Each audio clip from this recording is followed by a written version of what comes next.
ఓం నమః శివాయ. ఓం నమో నారాయణాయ. కర్మ నివారణ, నరదృష్టి నివారణ, కాళభైరవాయై నమో నమః. ఓం కాళకాలాయ విద్మహే కాళాతీతాయ ధీమహి తన్నో నరదృష్టి నివారణ కాళభైరవ ప్రచోదయాతు. హరి ఓం. మా ఛానల్కి స్వాగతం. చూస్తున్న వీక్షకులకు, ప్రేక్షకులకు, ప్రియ కాళభైరవ భగవద్బంధులకి స్వాగతం పలుకుతూ, మమ్మల్ని ఎంతగానో ఆదరిస్తూ ఉండబడినటువంటి ప్రియ సోదర సోదరీమణులకు, ఎవరిపైనను గ్రహణం దోషం లేకుండా, గ్రహణం యొక్క శూల ఎవరిపైన పడకుండా అందరికీ ఐశ్వర్యాన్ని, ఆనందాన్ని ప్రసాదించాలని, అలాగనే తెలుగు సంవత్సరానికి వీడుకోలు పలుకుతూ కొత్త తెలుగు సంవత్సరానికి స్వాగతం పలుకుతున్నటువంటి కాల సమయంలో కనుక అందరికీ ఈ సంవత్సరంలో జరిగినటువంటి అద్భుతాలు, ఐశ్వర్యాలు, అలా జీవితకాలంలో నిత్యము ఐశ్వర్య ఆనందంగా గడపాలని, సకల అష్ట కష్టాలకు స్వస్తి పలుకుతూ నూతన అధ్యాయ జీవితంలో సువర్ణ అధ్యాయానికి స్వాగతం పలకాలని కోరుకుంటూ, అందరికన్నా ముందుగా శ్రీ పరాభవనామ సంవత్సర పండగ శుభాకాంక్షలు. మనకు 1వ తారీఖు మార్చి నెల 2026 నుండి 15/3/2026 వరకు పుట్టినటువంటి వారందరికీ ముందస్తుగా జన్మదిన శుభాకాంక్షలు. గతంలో వివాహం చేసుకున్న వారికి వివాహ వార్షికోత్సవ శుభాకాంక్షలు. ద్వాదశ రాశుల్లో గ్రహ గమనాలను వీక్షింపచేద్దాం. మిథున రాశిలో దేవగురు బృహస్పతి సంచార స్థితి, సింహరాశిలో కేతు సంచార స్థితి, కుంభరాశిలో చతుర్గ్రహ సంచార స్థితి, రవి, కుజ, బుధ, రాహు సంచార స్థితి, మీనరాశిలో శుక్రుడు మరియు శని సంచార స్థితితో ద్వాదశ రాశుల్లో గ్రహ గమనాలు ఈ విధంగా ఉన్నాయి. కర్కాటక రాశి వారికి 2వ స్థానంలో గ్రహణ సంచార స్థితి ఉన్నప్పుడు, మధ్యమ దోష సంచార స్థితి ఉన్నప్పుడు దోషాన్ని తొలగించుకొని ఐశ్వర్యాన్ని ఎలా పొందాలి, అలాగనే కర్కాటక రాశి వారికి ఎన్నడూ లేనటువంటి విధంగా అష్టమ స్థానంలో చతుర్గ్రహ సంచార స్థితి ఉంది. గ్రహయోగాన్ని ఎలా పొందాలో ఈ వీడియోలో సవివరంగా సంపూర్ణంగా తెలుసుకుందాం. కర్కాటక రాశిలో ఏ నక్షత్రాలు వస్తాయి అనగా, పునర్వసు నక్షత్రంలోని చివరి పాదమైనటువంటి 4వ పాదము, పుష్యమీ నక్షత్రంలోని 4 పాదాలు, ఆశ్లేష నక్షత్రంలో 4 పాదాలు కలిపితే కర్కాటక రాశి. రాశాధిపతి చంద్ర భగవానుడు. వీరికి 2వ స్థానంలో కేతు సంచార స్థితి.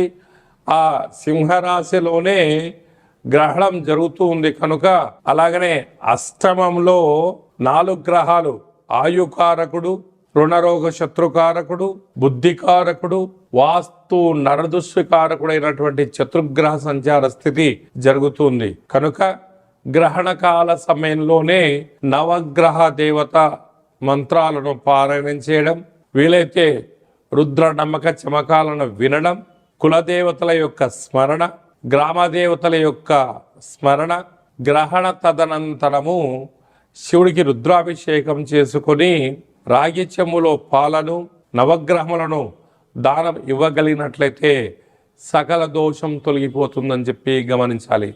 అలాగనే అష్టమ స్థితిలో ఉండడం వల్ల బహుళాష్టమి సందర్భంగా కూష్మాండ దీపాన్ని వెలిగించి తప్పక కాళభైరవాష్టకాన్ని పఠనం చేసి మననం చేసుకొని ఒక కూష్మాండాన్ని బ్రాహ్మణుడికి దానం ఇవ్వడం వలన సకల దోషం తొలగిపోతుందని చెప్పి కూడా గమనించాలి.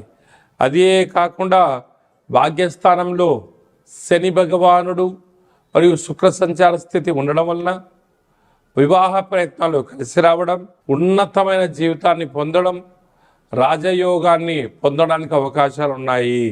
స్థిరాస్తులు, చరాస్తులు అన్యోన్య గృహస్థాశ్రమ జీవితము, బంగారు ఆభరణాలు, క్రయ విక్రయాలు యోగదాయకం అని చెప్పి గమనించాలి.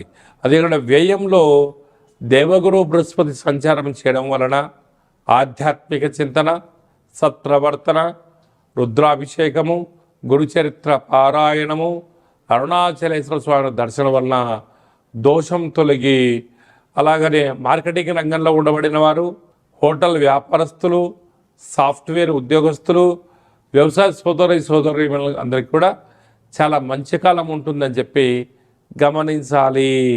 మార్చి నెలలో ప్రథమార్థంలో ముఖ్యమైన పండగల గురించి క్లుప్తంగా, సవివరంగా, సంపూర్ణంగా తెలుసుకుందాం. మనకు 3వ తారీఖు 3వ నెల 2026వ సంవత్సరంలో మనకు చంద్రగ్రహణం జరుగుతుంది కనుక చంద్రగ్రహణము మధ్యాహ్నము 3 గంటలకు ప్రారంభమయ్యి సాయంత్రం 7 గంటల వరకు కొనసాగుతుంది కనుక 3 గంటల ముందరలోనే భోజనం చేయాలి కనుక 11 గంటల లోపనే అందరూ భోజనం చేయండి. గ్రహణకాల సమయంలో వీలైనంత వరకు తినడం, వాదించడం, కోపతాపాలకు అవకాశం ఇవ్వకుండా మౌనం, ధ్యానం, ఏకాగ్రత, సత్ప్రవర్తనగా ఉండగలిగినట్లయితే గ్రహణ దోషం తొలగి రాబోయే వచ్చేటువంటి గ్రహణం వరకు ఎలాంటి ఆటంకాలు ఉండవని చెప్పి గమనించాలి.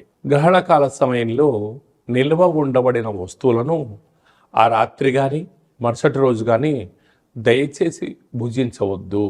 నిల్వ ఉండబడినటువంటి పదార్థాలలో దర్భను వేసి ఉంచండి. సకలమైనటువంటి గ్రహణకాల సమయంలో మంత్ర సాధన ఏదైతే చేస్తామో అద్భుతమైన ఫలితాన్ని, ఐశ్వర్యాన్ని కలిగిస్తుందని చెప్పి గమనించగలగాలి. 11వ తారీఖున పాల్గొన మాస బహుళ అష్టమి అంటే ఈ తెలుగు సంవత్సరాదిలో చివరి అష్టమి కనుక ఈ సంవత్సరంలో జరిగినటువంటి అష్ట కష్టాలను తొలగించుకొని రాబోయేటువంటి శ్రీ పరాభవనామ సంవత్సరానికి స్వాగతం పలుకుతున్న కాల సమయంలో ఇంటిలో శుద్ధి పెట్టుకొని నింబకుస్మ దీపాన్ని కానీ, నారికేల దీపాన్ని కానీ, అలా కుష్మాండ దీపాన్ని కానీ పెట్టి కాళ్ళ భైరవ స్వామి యొక్క స్మరణ, ధ్యానము చేయగలిగినట్లయితే సకల అష్ట కష్టాలు తొలగిపోయి ఈ సంవత్సరంలో మనపైన ప్రసరించినటువంటి నరదృష్టి, శత్రు ప్రభావాలు అన్నీ తొలగిపోతాయని చెప్పి గమనించాలి. అలా కుదరలేనటువంటి వారు ఈ కింది నెంబర్ సంప్రదించినట్లయితే మన యొక్క దేవాలయంలో నిత్యము కాళ్ళభైరవ హోమ కార్యక్రమాలను ఆచరింపచేయడం జరుగుతుంది కనుక అందరికీ వీడియో కాల్ ద్వారా చూపించి మీ గోత్రనామములతో కాళ్ళభైరవ పూజ హోమ కార్యక్రమం చేయించి ప్రసాదంను మీకు పంపించడం జరుగుతుందని చెప్పి కూడా గమనించాలి. అలాగనే మీ వ్యక్తిగత జాతకం తెలుసుకోవాలనుకుంటున్నారా?